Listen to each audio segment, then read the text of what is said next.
오늘 주제는 뭡니까? 그 지난 주일에 왜 4대강 수문을 요새 왜 열까 갑자기 그거 가지고서는 얘기를 했는데 그러고 나니까는 4대강 사업에 대해서 좀 더 해달라라는 요청을 꽤 많이 받았습니다.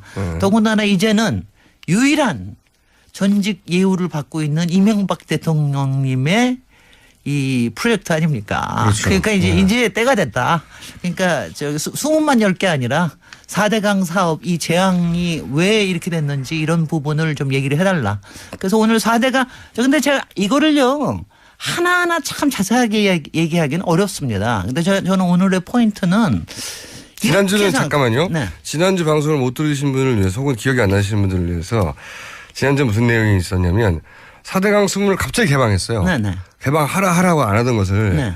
갑자기 개방했는데 왜 이 시점에 할까? 네. 이게 지난주의 의문이었고 첫 번째로는 이제 다음 정부가 들었을 텐데 박근혜 정부에서 아무것도 안 하던 4년 동안 모르쇠 하던 거기서 우리가 아무것도 안 한 건 아닙니다 하고 면책 받으려고 하는 면책용이다. 첫 번째.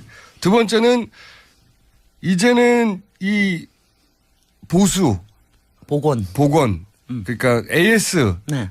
그 무료로 AS 줄 시간이 하자 보수 기간이 끝났기 때문에 이제는 돈이 될 수 있는 뭔가 하자가 생기면 시점이 됐기 때문에 기업이 돈을 벌 수 있는 시점이 돌아왔습니다. 네, 돌아왔다. 그 두 가지 포인트로 수문을 이제 개방했다. 왜냐하면 수문을 개방해야 수위가 낮아지고 그 안에 무슨 짓이 벌어졌는지 알 수가 있고 거기 보면 하자 보수거리가 넘칠 것이다. 이런 얘기까지 했어요. 네. 이번 그런데 이제 주는요? 오늘은 아주 본질적으로 돌아가서 네. 저는 이 얘기를 그냥 왜냐하면 이제 솔직히 뭐 수질이 나쁘고 재앙이고 뭐 지난 주일에는 며칠 전에였을 거예요. 환경단체에서는 4대강 재난지구로 국가 재난지구로 네. 지정해야 된다라고 할 정도로 정말 지금 재난이거든요. 왜냐하면 그 환경단체가 그 찍은 영상이나 네. 그런 게 이제 공중파를 제대로 못해서 그런데 네. 그리고 이게 우리 보통 도시 사람들이 많이 안 가보는 데거든요. 그렇죠. 그 영상을 보면 썩었어 그냥. 그리고 그 옆에 가면은요 예. 냄새도 말도 못하고요. 예. 그리고 그 날벌레들이 엄청나가지고 그리고 그 여주에 쌓아놓은 그 모래들은요. 지금도 모래 폭풍이 거기서는 사막이에요. 완전히. 그런 일이 여전히 지금 일어나고 있습니다. 강이라는 게 물이 계속 흘러서 네. 읽을 수도 있을 수 있고 좀 혼탁하다 하더라도 강이라는 게 가진 이미지가 계속 물이 흐르고 네. 새물이 들어오고 그런 거 아니겠습니까? 근데 지금은 하수구가 됐어요. 강이 아니라. 네. 그래서 실지령에 사는. 그래서요. 네. 썩었어. 그 부분을 지금 얘기를 다 하는 것보다는 이제 저는 이제 본질적으로 돌아가서 이제 네. 대통령님과 이명박 대통령님과 연결해서 이게 재앙 프로젝트고 재난 프로젝트라고 하는 거는 지금 이제 다들 알게 됐는데 네. 몇 가지 의문을 할 게 있습니다. 그동안 뭡니까? 감사원에서 4대강 조사평가위원회에서 또 환경단체에서 계속 얘기했지만 네. 정말 본질적으로 우리가 얘기를 해야 될 게 뭐냐면은 이거 당시에 한 60% 이상이 반대를 했거든요. 꾸준하게. 네. 근데 왜 이렇게 반대하는 게 어떻게 가능했을까? 그다음에는 이렇게 거대한 프로젝트가 네. 어떻게 4년 5년 만에 다 끝낼 수 있었을까? 그 왜냐하면 단계가 우리 보통 국가 프로젝트는 그렇지 못하거든요. 한 10여 년 이상 걸리고 이게 왜 가능했을까? 네. 이거 정말 이상한 겁니다. 그다음에 지금 재앙에 대해서 환경단체나 저 같은 전문가만 반대한 게 문제 지적을 한 게 아닙니다. 네. 당시에 그 재앙에 대해서는 환경부 밑에 그 여러 가지 그 기관들이 있습니다. 네. 거기서도 수질 문제에 대해서는 마이크로 시스템 문제 다 녹조 적조 문제 다 저걸 했었거든요. 네. 그걸 알고도 어떻게 했을까? 이거를 밝혀야 됩니다. 이걸 밝힌다는 게 무슨 뜻이냐면 지금 이제 앞으로 4대강도 다시 한번 글쎄 특검을 해야 될지 국회에서 다시 한번 청문회를 해야 될지는 모르겠으나 이게 문제인 게 말이죠. 이게 박근혜 정부의 이 국정농단은 사실 그동안 다 물밑에서 있었지만 그렇지만 굉장히 짧은 기간 안에 드러내가지고 네. 금방금방 사람들이 분노로 해가지고 이렇게 됐잖아요. 네. 파면까지 했는데 사실 4대강이라고 하는 거는 4대강 사업이라고 하는 건 사람들이 문제를 알고 있음에도 불구하고 다들 그냥 끌려가 버렸거든요. 네. 그런 게 어떻게 이게 대한민국에서 가능한 겁니까? 이게 앞으로 국정을 하는 데 있어서나 우리의 정말 결정에 그러니까 정책 결정의 메커니즘과 그리고 이걸 실천하는 부분에 있어서 메커니즘에 대해서 무슨 짓을 했는가를 밝혀야 됩니다. 그렇지 않으면 왜냐하면 이번에 지금 국정농단에 대해서는 솔직히는 몇 개 비선의 문제잖아요. 네. 비선이 그 짓들을 했고 그 바깥에 있는 비선 했잖아요. 근데 4대강 사업이 이렇게 가능했던 건 뭐냐면은 비선이 있었던 게 아니에요. 그 안에 공식 라인들이 다 같이 그 짓을 한 겁니다. 그러네요. 그 차이가 있네요. 다 완전히 그 차이입니다. 그리고 그것들이 최순실이 바깥에 있었던 게 아니라 안에 있었던 거고요. 네. 뭐 누군지는 제가 뭐 여기서 얘기는 안 해요. 최순실이 안에 있었다. 그런 사람이 안에 있었다. 공식 라인에 있었다. 네. 그리고 공식 라인에 어디쯤이냐. 그리고 그다음에 있었나요? 네. 국회에도 있었고 국정원에도 당연히 있었고요. 그다음에 대학사회도 감정원에도 있었고 그다음에는 굉장히 중요한 공정거래위원회. 네. 공정거래위원회에서도 있었고 대학사회에서도 있었고 맞습니다. 언론에도 있었고 뭐 언론은 국정 안이 아니라 할지라도 그다음에 모든 기관들이 그 안에 다 있었던 겁니다. 그러니까 4대강이라는 게 네. 이명박 전 대통령이 단독으로 네. 만들어낸 재앙이 아니라 사실은 다 같이 어깨 걸고 시스템적으로 그걸 대통령 프로젝트라는 이름으로 다 같이 한 거죠. 그렇게 되기가 무지 어렵거든요, 솔직히는. 근데 그거에서 이제 보통 사람들은 이게 다 대통령이 뭐 하자고 그래서 한 거고 다 그러는데 제가 왜 사람들이 여태까지도 지금 잘 지적을 안 하는 게 있어요. 저는 몇 가지를 포인트를 둡니다. 이게 그렇게 빨리 가능할 수 있었던 이유를 네. 그게 대운하를 4대강 사업으로 만들었다가 거기다가 이름을 4대강 살리기라고 지었고 운운하고 여러 가지 이유가 있습니다만은 한 가지 제일 저거 한 게 뭐냐면은 법에서 말이죠. 네. 우리 가장 국가 사업에서 힘든 이게 시간이 많이 걸리는 이유가 타당성 검사입니다. 맞아요. 예비 타당성 조사예요. 이게 국가 예산을 투입해도 되는 일인가 아닌가. 500억 이상이면 모든 게 예비 타당성 조사를 받게 되어 있습니다. 네, 당연하죠. 그거 자체가 보통 2년 걸려요. 네. 보통 그게 정상입니다. 근데 그걸 바꿨습니다. 그거를 시행령에서 바꿨어요. 대통령 시행령은 아시다시피 국회에서 하는 게 아니라 국무회의에서 정합니다. 그게 뭐냐면은 국가의 위난 상황에 그러니까 재난에 대한 대비나 이런 거에서는 예비 타당성 조사를 예타를 제외할 수 있다라는 아주 끝에 요만한 조항 하나를 만듭니다. 국가 재난 시에는 재난의 재난시가 아니라 재앙을 대비하기 위한 거에 대해서도. 그러니까 이거를 요 하나를 딱 하나 함으로 해서 이 엄청난 농단이 일어난 거예요. 근데 그거에 대해서는 왜냐하면 왜 사람들이 왜냐하면 이거는 국정에서 왜냐하면 사실 박근혜 정부에서도 그 시행령만 바꿔가지고 하는 짓이 많았어요. 아예 법도 안 바꾸고 국정교과서 바꾸기도 하고 뭐 이러기도 했지만 이명박 정부에서는 정말 그런 꼼수들을 공식 라인에서 끊임없이 해왔던 거예요. 근데 그중에 하나 딱 그거 하나 바꿈으로 해서 모든 게 가능해졌던 거예요. 타당성 조사를 최소한 2년 이상 해야 될 일을 타당성 조사 자체를 없애버리는 문구 하나. 그러니까 그 문구가 그건 줄 몰랐죠, 일반인들은. 그렇다니까는요. 그러니까 미치겠다는 거예요. 그러니까 저 같은 사람. 그러니까 22조 중에서 예비 타당성 조사를 받은 게 얼마인 줄 아십니까? 얼마나 될 것 같아요? 거의 없어요. 거의 없던 게 얼마나 정도 될 것 같아요? 글쎄 말씀하시는 거 보면 아예 안 받은 것 같은데. 1점 미만이지. 1.2만. 7천억인가 8천억인가 정도만 돼요. 나머지는 그냥 해버린 겁니다. 그냥 이 그냥. 돈을 써서 과연 제대로 그 효과를 볼 수 있는지를 전혀 검토하지 않고 돈부터 막 써버린 거죠. 돈부터 써버린 거죠. 그러니까 그거를 가능하게 할 수 있었던 이 메커니즘이 그리고 누가 수괴가 거기 있었나. 물론 위에는 대통령이 있었겠지만 국무총리 당시에 국무총리부터 그거를 어떻게 그런 게 가능할 수 있겠어요. 이거에 대해서 굉장히 책임을 져야 됩니다. 별도의 백서가 나와야 되겠네요. 왜냐하면요 그동안 감사원이든 조사평가위원회에서든 이 공적인 메커니즘에 대해서는 하나도 건드리지 못했어요. 그러니까 대통령이 공적인 시스템을 이용해서 해먹었을 때 앞으로 그런 일이 없도록 하기 위해서는 과거에 해먹은 사례를 철저히 분석해서 요렇게 해먹었다. 그런데 거기에는 아주 작은 법률 문구부터 시작해서 그 관계된 모든 이들이 어떤 식으로 거기에 부여하거나 기여해서 결국 이게 가능했는가. 네. 백서가 나와야 된다 이거네요. 그렇죠. 그리고 이제 그 다음에 정말 가능했던 게 수자원공사의 그중 22조 중에서 8조를 갖다가 떠넘겼잖아요. 네. 근데 그거는 수공회 이거는 그래도 그 당시에 좀 문제가 많이 됐습니다. 네, 수공회에서는 네. 자기네들은 알았던 거예요. 이거를 뒤집어 엎었으면 자기네들은 부채만 늘어나고 그렇죠. 앞으로 지금도 뭐 한 3천억씩 이자 물고 있잖아요. 네. 우리가 물론 그것도 국가 지금 세금으로 보조를 해주고 있지만 그러니까 자기네들 문제가 될 줄 아니까 이거는 안 하려고 발버둥을 쳤습니다. 당연하겠죠. 안 하도 그럴 때 무슨 짓을 했느냐. 네. 이사 바꿉니다. 이사 바꾸는 거. 이사 바꾸고 거기에서 보고 올라오는 거 다 바꿉니다. 왜냐하면 그거에 대해서 왜냐하면 그런 거는 경영평가도 하고 그러거든요. 이런 거 문제 있고 그러면 그런 거를 다 바꿔가지고 반대가 있는 걸 없게 만듭니다. 그러니까 지금 가령 미르재단, K재단 뭐 이런 거 할 때 이런 거 흔히 쓰는 수단을 아주 공적으로 그렇게 만든 거예요.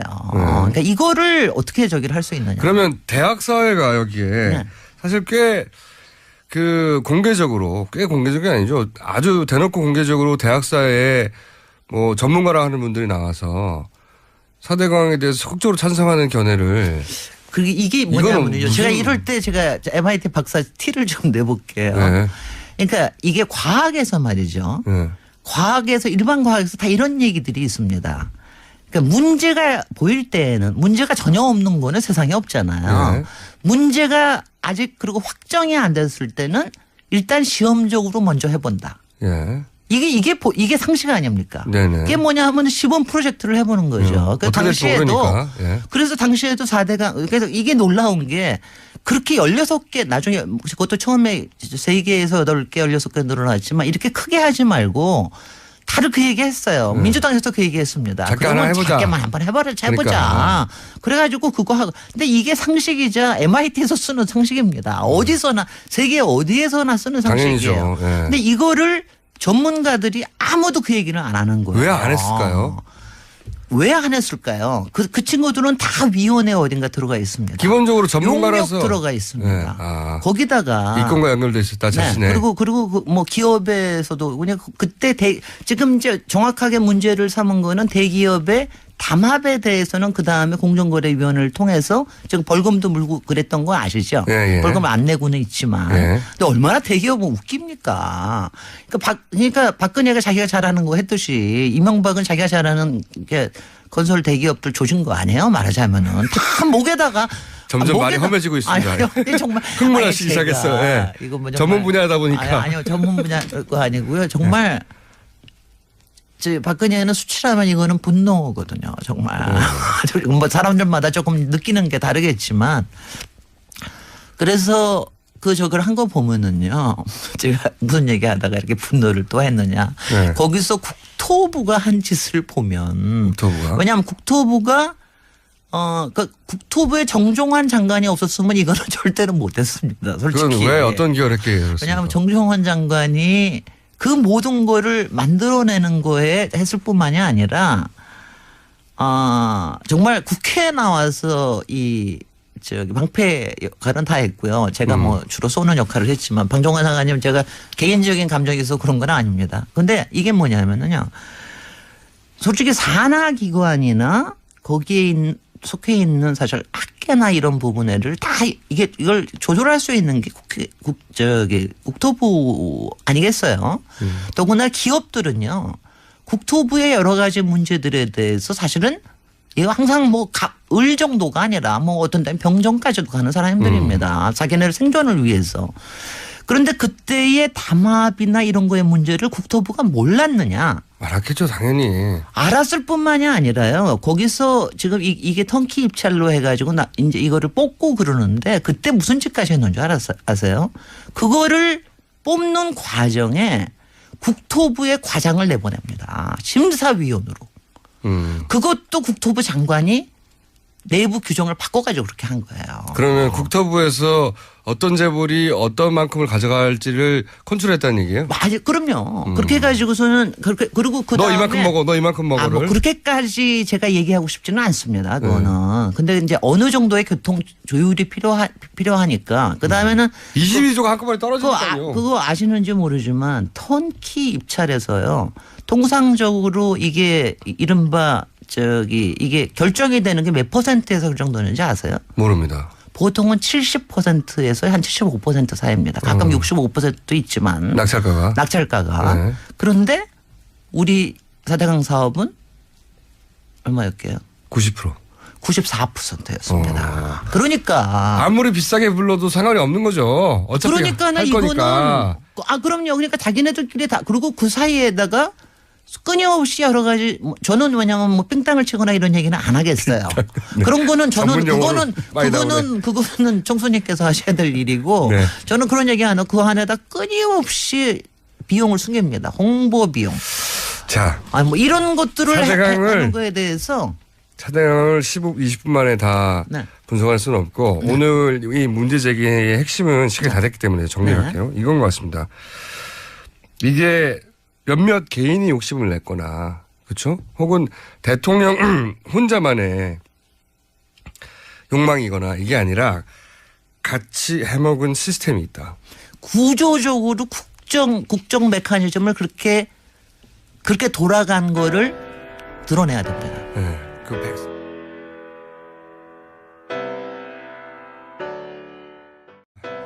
오늘 주제는 뭡니까? 지난 주일에 왜 4대강 수문을 요새 왜 열까 갑자기 그거 가지고서는 얘기를 했는데 그러고 나니까는 4대강 사업에 대해서 좀 더 해달라라는 요청을 꽤 많이 받았습니다. 더군다나 이제는 유일한 전직 예우를 받고 있는 이명박 대통령님의 이 프로젝트 아닙니까? 그렇죠. 그러니까 이제 때가 됐다. 그러니까 수문만 열 게 아니라 4대강 사업 이 재앙이 왜 이렇게 됐는지 이런 부분을 좀 얘기를 해달라. 그래서 오늘 4대강 근데 제가 이거를요 하나하나 참 자세하게 얘기하기는 어렵습니다. 근데 저는 오늘의 포인트는 지난주는 잠깐만요. 네. 지난주 방송을 못 들으신 분을 위해서 혹은 기억이 안 나시는 분들을 위해서 지난주 무슨 내용이 있었냐면 4대강 수문을 갑자기 개방했어요. 네네. 개방하라고 안 하던 것을 네. 갑자기 개방했는데 왜 이 시점에 할까? 이게 지난주의 의문이었고 첫 번째로는 이제 다음 정부가 들었을 텐데 박근혜 정부에서 아무것도 안 하던 4년 동안 모르쇠 하던 거기서 우리가 아무것도 안 한 건 아닙니다 하고 면책 받으려고 하는 면책용이다. 첫 번째. 두 번째는 이제는 이 복원 그러니까 AS 네. 그 무료로 AS 줄 시간이 끝났기 하자보수 기간이 끝났기 때문에 이제는 돈이 될 수 있는 뭔가 하자가 생기면 시점이 됐기 때문에 기업이 돈을 벌 수 있는 시점이 돌아왔습니다. 네, 돌아왔다. 그 두 가지 포인트로 수문을 이제 개방했다. 왜냐하면 수문을 개방해야 수위가 낮아지고 그 안에 무슨 짓이 벌어졌는지 알 수가 있고 거기 보면 하자보수거리가 넘칠 것이다. 이런 얘기까지 했어요. 네. 이번 주는요? 이제 오늘은 아주 본질적으로 돌아가서 저는 이 얘기를 그냥 왜냐하면 이제 솔직히 뭐 수질이 나쁘고 재앙이고 뭐 지난 주일에는 며칠 전에 였을까요? 환경단체에서는 4대강 재난지구로 국가 재난지구로 지정해야 된다라고 할 정도로 정말 지금 재난이거든요. 왜냐하면 그 환경단체가 그 찍은 영상이나 그런 게 이제 공중파를 제대로 못 타서 그런데 그리고 이게 우리 보통 도시 사람들이 많이 안 가보는 데거든요. 그렇죠. 그 영상을 보면 썩었어 그냥. 그리고 그 옆에 가면은요 냄새도 말도 못하고요. 그리고 그 날벌레들이 엄청나가지고 그리고 그 여주에 쌓아놓은 그 모래들은요. 지금도 모래 폭풍이 거기서는 사막이에요. 완전히. 그런 일이 여전히 지금 일어나고 있습니다. 강이라는 게 물이 계속 흘러서 읽을 수도 있을 수 있고 좀 혼탁하다 하더라도 강이라는 게 가진 이미지가 계속 물이 흐르고 샘물이 들어오고 그런 거 아니겠습니까? 근데 지금은 하수구가 됐어요. 강이 아니라. 그래서 실지령에 가서는. 그래서요. 문제 지적을 한 게 아닙니다. 당시에 그 재앙에 대해서는 환경부 밑에 그 여러 가지 그 기관들이 있습니다. 거기서도 수질 문제에 대해서는 마이크로 시스템 문제 다 녹조 적조 문제 다 저걸 했었거든요. 네. 그걸 알고도 어떻게 했을까? 이거를 밝혀야 됩니다. 이걸 밝힌다는 게 무슨 뜻이냐면 지금은 이제 앞으로 4대강도 다시 한번 글쎄 특검을 해야 될지 국회에서 다시 한번 청문회로 해야 될지는 모르겠으나 이게 문제인 게 말이죠. 이게 박근혜 정부의 이 국정농단은 사실 그동안 다 물밑에서 있었지만 그렇지만 굉장히 짧은 기간 안에 드러내가지고 네. 금방금방 사람들이 분노로 해가지고 이렇게 됐잖아요. 네. 파면까지 했는데 사실 4대강이라고 하는 거는 4대강 사업이라고 하는 건 사람들이 문제를 알고 있음에도 불구하고 다들 그냥 끌려가 버렸거든요. 네. 그런 게 어떻게 이게 대한민국 네. 썩었어. 그 부분을 지금 얘기를 다 하는 것보다는 이제 저는 이제 본질적으로 돌아가서 이제 네. 대통령님과 이명박 대통령님과 연결해서 이게 재앙 프로젝트고 재난 프로젝트라고 하는 거는 지금 이제 다들 알게 됐는데 네. 몇 가지 의문을 할 게 있습니다. 그동안 그러니까. 감사원에서 4대강 조사평가위원회에서 또 환경단체에서 계속 얘기했지만 네. 정말 본질적으로 우리가 얘기를 해야 될 게 뭐냐면은 이거 당시에 한 60% 이상의 반대를 했거든요. 꾸준하게. 네. 근데 왜 이렇게 반대하는 게 어떻게 가능했을까? 그다음에는 이렇게 거대한 프로젝트가 네. 어떻게 4년, 5년 만에 다 끝낼 수 있었을까?